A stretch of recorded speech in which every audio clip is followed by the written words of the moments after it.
এবার বান্দোয়ানের জঙ্গলে এবার বাঘের আতঙ্ক এবং যেটা জানা গিয়েছে যে ঝাড়গ্রাম ঘুরে বাঘিনী যমুনা এখন পুরুলিয়া এসে পৌঁছেছে। গলায় পরানো রেডিও কলার ট্র্যাক করে বান্দোয়ানের জঙ্গলে বাঘিনীর খোঁজ পাওয়া যায়। পুরুলিয়া জেলা পুলিশকে ইতিমধ্যেই সতর্ক বার্তা পাঠিয়েছে বন দপ্তর। 11 দিন আগে ওড়িশার সিমনিপালের ব্যাঘ্র সংরক্ষণ কেন্দ্র থেকে উধাও হয়ে যায় দুই বাঘিনী জিনাত এবং যমুনা। গলায় পরানো রেডিও কলারের মাধ্যমে ঝাড়খণ্ডে জিনাতের খোঁজ মেলে।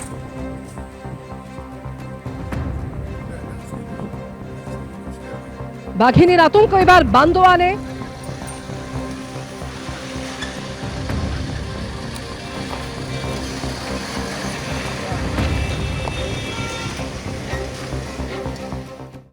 ক্যানিং থেকে যে কাশ্মীরি জঙ্গিকে গ্রেফতার করা হয়েছে তার সম্পর্কে মারাত্মক তথ্য। আগেও সে কলকাতা এসেছিল। গত বছর শ্যালককে নিয়ে ভিক্টোরিয়া মেমোরিয়াল ঘুরেছিল এই জাভেদ আহমেদ মুন্সি। 2022-এ 10-12 দিনের জন্য ক্যানিং এ শ্যালকের বাড়িতে এসেছিল জাভেদ। কাশ্মীরে ঠান্ডা পড়ায় কলকাতা এসেছে এমনটাই দাবি করেছিল সে। আর এবার 19শে ডিসেম্বর দিল্লি থেকে ক্যানিং এ আসে জাভেদ। ওই দিন রাতেই শ্যালকের বাড়ি থেকে জাভেদকে গ্রেফতার করে পুলিশ। এবিপি আনন্দকে এমনটাই জানিয়েছেন ধৃত কাশ্মীরি জঙ্গির শ্যালক গুলাম মোহাম্মদ।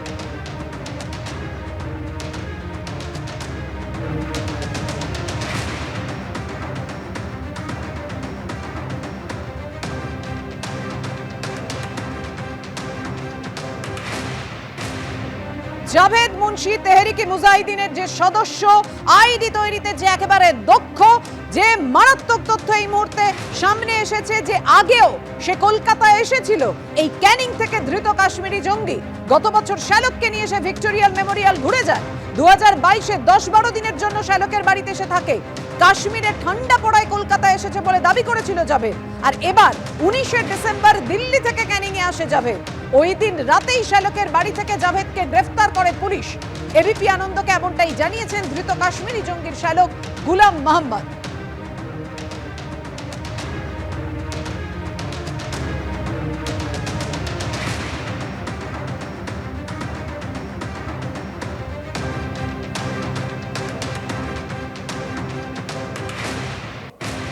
মুর্শিদাবাদের পর এবার ক্যানিং থেকে এবার গ্রেফতার করা হলো কাশ্মীরি জঙ্গিকে এবং যাকে গ্রেফতারের পর একের পর এক তথ্য উঠে আসছে পুলিশের হাতে।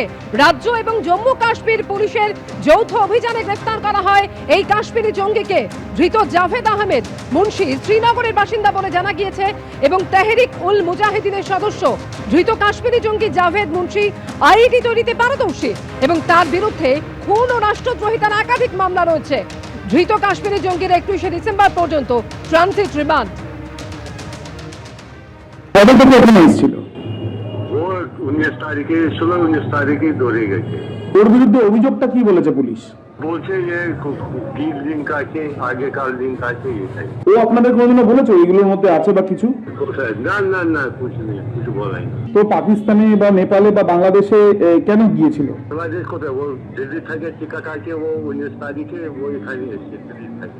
আপনার বাড়িতেই তো ছিল, মানে আপনার বাড়িতে এর আগেও কি এসে কলকাতায় গেছিল? হ্যাঁ, আমার বাড়ি এসেছিল। এর আগেও এসেছিল? এর আগে একবার এসেছিল। হ্যাঁ। কবে? 2022। কতদিন ছিল? ও 10 দিন ছিল, 10-12 দিন থাকে এরকম। আচ্ছা, কে মানে তখন কেন এসেছিল, মানে এমনি কি কারণে এসেছিল? এমনি ওখানে সিনিয়র আছে, সে একটু রিল্যাক্স করতে এখানে ঘুরতে এসেছিল। মানে ওখানে কি হয়েছিল? ওখানে ঠান্ডা বেশি, সেই জন্য এখানে ঘুরতে আসছে, এমনি এনজয় করতে এসেছিল, কলকাতায় দেখার জন্য এসেছিল। তো তখন কলকাতা এসেছিল? হ্যাঁ হ্যাঁ হ্যাঁ। কলকাতায় কোথায় কোথায় গেছিল? ওই ভিক্টোরিয়া, এই ওখানে এখানে আমি সঙ্গেই ছিলাম, ওর সঙ্গেই আমি ছিলাম। আচ্ছা। হ্যাঁ। আর এইবার যে এলো, এইবার 19 তারিখে এলো, 19 তারিখে কোথা থেকে এলো? দিল্লি থেকে। আচ্ছা, কতদিন অবধি থাকার প্ল্যান ছিল? বলো ধরবে 1 সপ্তাহের মধ্যে, সপ্তাহে থাকছে, 1 সপ্তাহ থাকলে চলে যাবে। আচ্ছা। আর ও যে 1 সপ্তাহ এখানে ছিল, তো কলকাতায় ও গেছিল না, যাওয়ার প্ল্যানিং ছিল? না, কোথায়, এখন এসেছিল আমার কাছে, সেদিনে এসে বিকালে তো একটু রেস্ট ভাত খেয়ে 11টা 11 সাড়ে 11টাতে আমার বাড়ি ঢুকে গেছে, ভাত খেয়েছে, ঘুমিয়েছে, ছটার সময় উঠেছে, তারপরে বাজার গেছে ওই 8টার সময়।